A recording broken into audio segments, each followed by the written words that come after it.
વિસાવદરના Gayatri plot ખાતે ગોપી મંડળ દ્વારા શ્રીમદ ભાગવત સપ્તાહનું આયોજન કરવામાં આવ્યું છે। વાત કરવામાં આવે તો વિસાવદરના ગાયત્રી પ્લોટમાં અંદાજિત 25 વર્ષ થયા છે। ગોપી મંડળની બૈરાઓ દ્વારા સત્સંગ કરીને જે ફંડ ફાળો ભેગો થતો હોય તેમાંથી સગર્ભા બહેનોને મદદ તેમજ વૃદ્ધ વ્યક્તિઓને રાશન કીટ, ગૌ માતાને ઘાસચારો આપવામાં આવે ત્યારે ગોપી મંડળ દ્વારા સતત ત્રીજી વખત ભાગવત સપ્તાહનું આયોજન કરવામાં આવ્યું છે। ભાગવત સપ્તાહનું શાસ્ત્રી સિદ્ધાંત રાવલ દ્વારા સુંદર સંગીતમય કથાનું રસપાન કરવામાં આવી રહ્યું છે। આજે ભાગવત સપ્તાહના ચોથા દિવસે કૃષ્ણ જન્મોત્સવ ઉજવવામાં આવ્યો હતો, તેનો સૌ ગોપી બહેનો તેમજ કથા રસપાન કરતા શ્રોતાઓ દ્વારા લાભ લીધો હતો અને વિસાવદરની ધાર્મિક જનતા ભાઈઓ બહેનોએ ભાગવત સપ્તાહનો લાભ લઈ ધન્યતા અનુભવી હતી। Reporting by Haresh Mehta, Visavadar.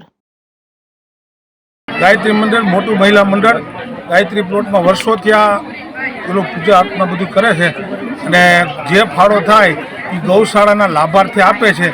કોઈ એવા માણસો હોય, ગરીબ માણસો, એને પણ આ મહિલાઓ આપે છે અને મોટી ઉંમરની બધી મહિલાઓ છે એ વર્ષોથી આ ધૂન મંડળ ચલાવે છે।